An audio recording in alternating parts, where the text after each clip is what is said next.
ota-onangdan bittalari yo onang, yo otang yoki ikkalovlari qarib qolganda, bu yerda Alloh ulug' yoshga kirganini olib kelyapti.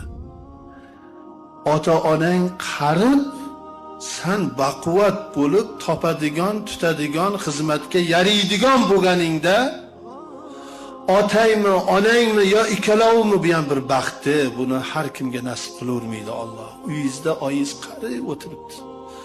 Adaysiz qarib, bolam nima olib kelarkin, qandoq ko'chadan kirib kelarkin, bolam choyimni ichkizib qo'yarmikin, bolam tegimni tozalab qo'yarmikin, bolajonim qachon kelarkin, ana.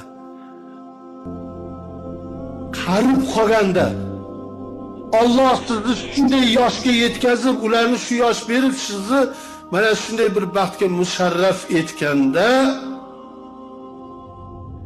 fala taqul lahuma uff, ularga uff dema. Alloh. Uff dema. Uffda 3 ta ma'no bor. Uff deyishlikda 3 ta ma'no bor. Bir narsadan zeriksangiz uff deydi. Zerikkan. Erkak kishini boy qiladigan pul emas, ota-onaning duosi boy qiladi. Ota-onangizning chiroyli xizmatini qilib, duosini oling, bu yoqdagi hayotni keyin ko'raverasiz. Ota-ona baxt qushi misoli bo'ladi. Shundoq uchib ketadi, qaytib hidini ham topolmaysiz.